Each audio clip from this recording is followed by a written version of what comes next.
Welcome back to Behind the Boost. This is part 2 with Juve Hernandez. Before the break, we were talking about identity, moving between cultures, and how confidence changes everything.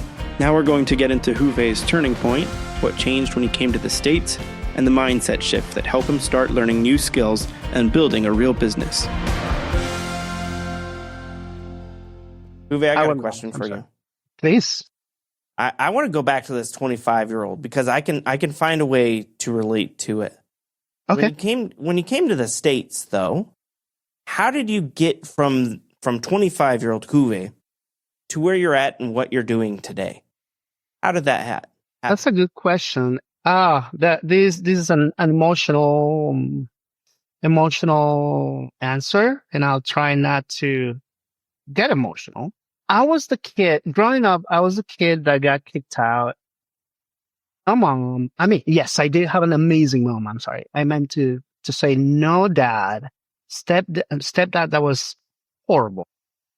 And abuse and much more, right? I don't want to get too much into it. If you want to, you can ask and I am open to it. I just don't want this answer to be a long one, right? But you can answer for as long as you want, but it's always going to be how comfortable you are. Thank you. So, with all that background, being super poor, growing up very, very super poor, having my mom, who was an amazing woman, having to run away from my stepdad at the moment to Carlos and Lucas with my brother and my sister, and her getting ahead and taking care of us. And that's where I got a lot of respect for women, first of all. And because of that story and that background, in my mind, I felt like I didn't belong. Like I wasn't smart enough. Okay. I got kicked out of school, every single school that I went to. And I kid you not, every single school that I went to, I got kicked out because all that trauma, right? So, long story short, I used to believe that I wasn't smart enough because of everything that I just told you about, right? I got kicked out of school. I must not be smart enough, blah, blah, blah. And then I came here to the States and I started working in the restaurant industry. Back in 2003, I got involved with a network marketing company, which helped me so much to open my horizons, I guess. My vision of business, they taught me so much. And then I realized that network marketing wasn't for me. I stopped doing that, but the education stayed with me, right? Good. An education. And then one day, when I decided back in 2008, 2007, when I decided not to belong to that company anymore, and this is not to say that it was a bad company or a bad business model. I was like, what am I going to do again? That situation when I decided to learn English. What am I going to do? Okay, I'm going to learn something, but I don't know what. And at the moment, I didn't know how to use computers at all. I didn't know how to use Microsoft Word at all. I didn't, let alone up until now, Excel. It's one of my Achilles heels, right? Yeah. And then I came across this IQ test online. I didn't know any better. And I was like, okay, I'm just going to go ahead and take it. Whether it's true or not, I score very high, 136. I still remember that number, awesome. 136. Again, doesn't mean that I am better than anybody else or anything, or that it's true that I have a high IQ, right? But that gave me a change of mindset to say, I can learn anything. I'm smart enough, and I'm just going to go ahead and learn internet marketing. And it took me many years actually to come around and understand internet marketing. But it all stemmed from that one IQ test that I took where I used to believe that I wasn't smart enough.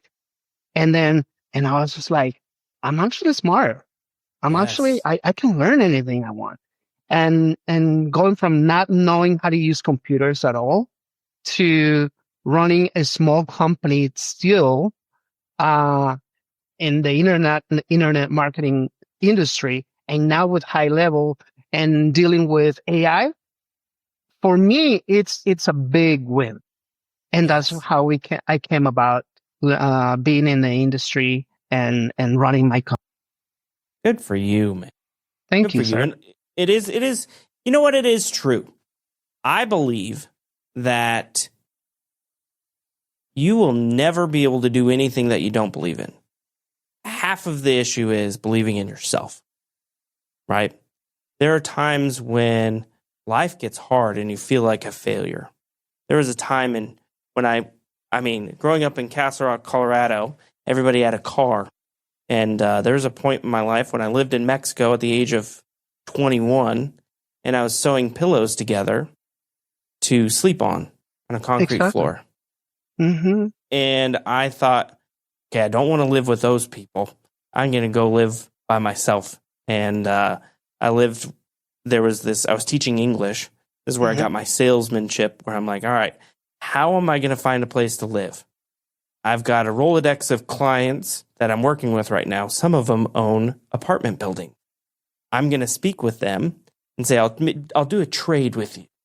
The Padilla trade I'm known for right now. So I said, fine, I'll teach you English, but I would love to have one of your apartments, and daily I'll give you things that we can work on, and we'll work on conversational English.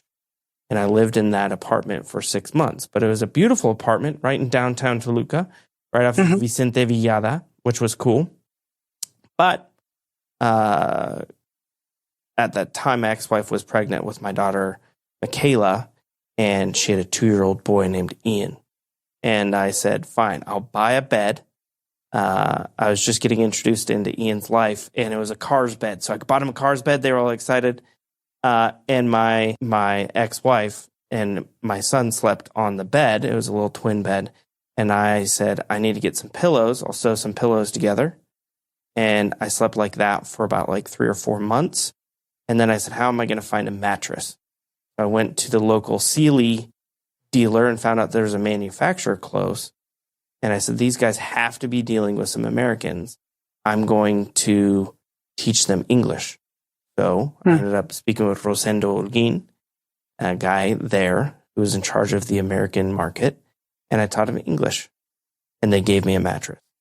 And slowly that's how I was able to get a mattress, a bed, a table, all for free because I was just doing English classes on the side.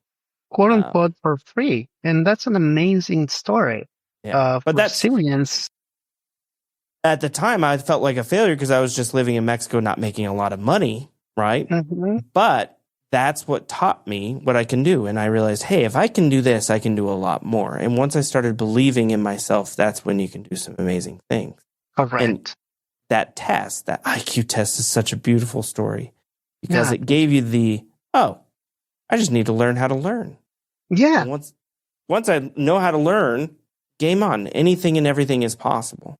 Yeah. And it was amazing because I got to learn so many different subjects, not only internet marketing, but because I started to believe, like you said, in myself, and I realized that I was smart enough to do whatever I wanted to do. So yeah, I love it. I hope that people that get to hear this realize that really, as much as I've heard this before, if I can do it, you can do it as well. Yeah. I've heard that so many times, and it is true. In my case, I think if I can do it, you can do it as well. Anybody can do it. So don't stop yourself from it. Keep going, and don't quit. Because that's one of the things that I have. I don't quit. It doesn't matter how hard it gets. It doesn't matter the situation. I just don't quit because I know that it's going to happen. Whatever I want to accomplish, it is going to happen one way or another, as long as I keep working on it, or you keep working on it. And I agree with you completely. Right? What are the services? So you're here in Utah, so you're local for me, right? What are the services that you provide, and what are you trying to do? I believe a lot of the marketing companies out there, especially within high level, they're trying to help somebody. So tell me what you're doing for this local group, for the people, for the businesses that you've got. Yeah, definitely. I mean, for the local group, I just want community, and as much as I can, I will show up for the get-togethers. But that's about it, because in my opinion, these kids are very smart, and they don't need more technical knowledge. They probably need more assurance that what they're doing is the right thing to do, right? That's what I can bring to the table to this community of local marketers, right? For my customers, for my clients, what I'm doing, and this happened in a very organic way, we are in the medical industry, medical tourism industry. Let me explain. Yeah. 100% of our customers, actually 98, 99% of my customers, they are in Ciudad Juárez, right? Love it. Which is right across the border from El Paso. And there are a lot of clinics and hospitals right there. And a lot of Americans, they go from here to there to perform either dentistry work or any kind of medical procedures that they want. They can find it right there, usually not as expensive as here in the States, right? Absolutely. So we saw that, my business partner and we saw that one of our first customers is a plastic surgeon. And that's when we realized that, we can go for this market right here. Yes, everybody is going for the English market here in the States, which is fine and amazing, right? A lot of people are becoming millionaires because of it. But we saw this opportunity, and as a matter of fact, a few days ago, we participated as sponsors, just like you were at the POD event, Congreso Médico, and Congreso de Turismo Médico, and in Ciudad Juárez, and it was amazing, right? Now, one of the things that we realized is that Colombia is another country that we can go for. But yes, that's what we do, and we help our clients with organization. High level, which is branded. I branded for my company under Junga.us, and we bring order to their chaos usually, and this is happening a lot in Mexico. Of course, more so than here in the States, is that a lot of clinics, they're still writing their appointments on paper. Yes. And that's where we come in.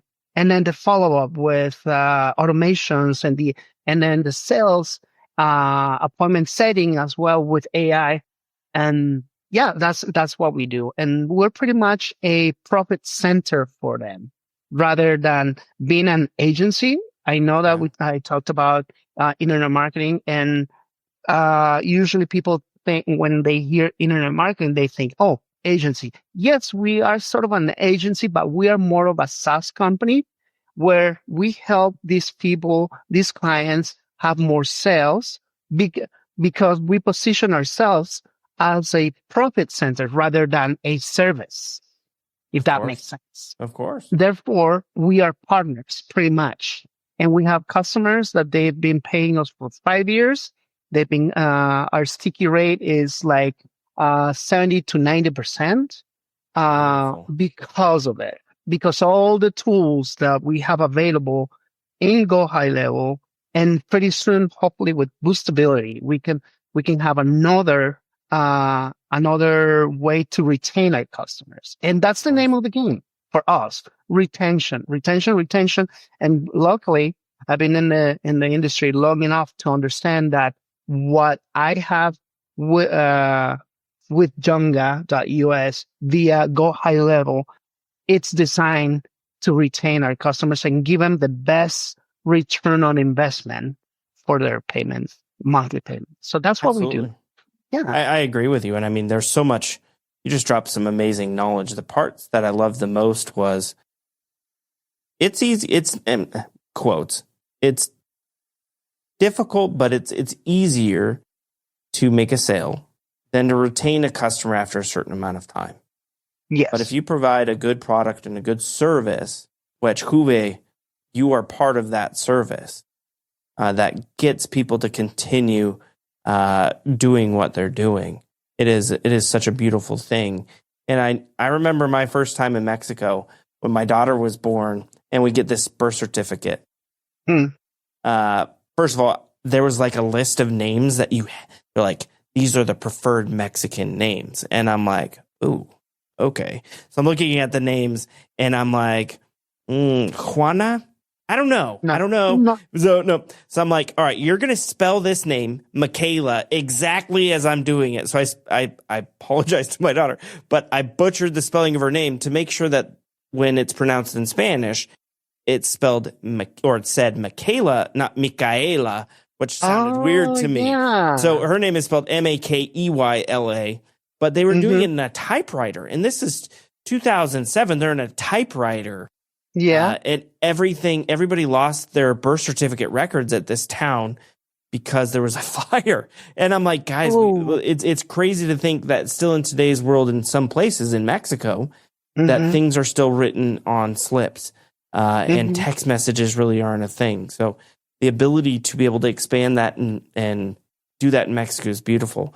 That's the first thing. The second thing that I think is crazy, and I love the fact that you're able to doing it, there's tourism. There's medical tourism in these places because of how expensive it is in the U.S. to do, whether or not it's a dental procedure, stem cells, cosmetic surgeries, or just basic surgeries. You can save thousands upon thousands of dollars in Mexico. And that's where we are right now as company. So yeah, definitely you can get equal service. I'm not going to say better, but yes, equal in Mexico now than here at a much, much better price. I agree. I mean, it doesn't mean that the quality is going to be less. It's just that the country is the difference. Yeah, that's the only thing. That's the only thing, because one of the things that also this year, since we have a new president, Madam President, yes.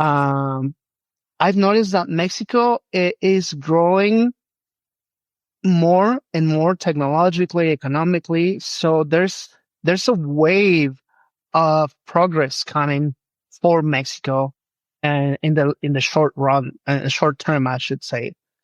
So that's where we want to position ourselves, and we've been doing it for the last few years, because that growth that it's happening already is we just want to be part of that growth, if that makes sense. I agree. No matter what, I've always said this to anybody: you can be part of the growth or you can't. If you're going to sell SEO, or you're not going to sell SEO, no matter what, somebody's going to be looking for it. So you could be part of that growth. I think Mexico's this untapped, beautiful country, amazing people. And I mean, the craziness is with the fact that not everybody's working at an office. There's a lot of expats. There's a lot of people who are working from home, but their home is in Mexico. And it is going to make the Mexican peso go up in value, in my opinion, because there's a new wealth coming into the country, and it's making it to where, there's some really cool things that are happening technologically. Absolutely, 100% agree. In Mexico. And I'm so happy. I mean, I'm happy for to be here in this country for sure. I'm happy for Mexico. I'm happy for my company. I'm happy to have met you. But yeah, there's a lot of progress coming this way in very different directions. And I think this is common knowledge now. AI is going to help a lot in that regard. Yes. And I think that in humanity, AI is going to be like a before and after, just like the internet was back in the 1990s, 95. AI, I think it is even bigger than the internet. Boom. Because, yes, the internet connected us all, but AI is going to make our minds grow faster, if that makes sense. I agree. It's going to help us perform things better. And by performing things better, even if AI told us how to do it, by doing it ourselves, we learn it. Yeah. If that makes sense. Yeah. I think with any technological advancement, it makes the lower classes be able to reach higher. So for example, right, when books and printing presses happened, and then all of a sudden, phones and landlines rather than, telegraphs or, the internet. Now the AI, I remember growing up and my dad, it was so annoying, but great at the same time. We had encyclopedias and he'd say, Nick, look it up. Right. And that encyclopedia was the source of truth. Correct. Now, with the internet, you have a variety of sources of truth, but now you're starting to understand where certain aspects come in. And it's not just this one piece of paper that was written. And it makes the common ground a little bit more attainable in the battlefield that everybody's searching for all in the same spot, which I love. Yeah. I still remember encyclopedias too. They were awesome. I used to just look at them, and look at them. It's so fun. It's so fun. I still remember when I used to sit, as a kid, I used to sit right next to the radio and listen to the radio. Yes. Man, I Isn't remember. that funny now? Yeah. Like, I don't know if you remember that. How old are you, if I may ask you? Oh, man, I'm 38. 38. Okay. The reason why I asked you is because you mentioned that you have a 21-year-old. And you look so young as well. So I was like, oh my God, dude. Yeah, but we listen to the radio. I mean, I remember at a garage sale, I remember I bought this little radio for like 50 cents. And I was so excited. And I put it under my pillow and I listened to the radio while going to bed. It was Cool 105, the oldies. I loved it. Mm-hmm. Yeah. Awesome. Radios was. So what else? What else should we talk about? That's a perfect setup because in the next part, I want to go there. We've talked about the bigger picture, growth, technology, AI, and how quickly the world changes when tools get more accessible. In part 3, we're going practical, what it's been like adapting to Utah, what entrepreneurs have in common across countries, and how to think about educating prospects without getting distracted by shiny objects. And we'll get into a few straight shooting SEO questions that every business owner asks. Stick with us. Part 3 is coming up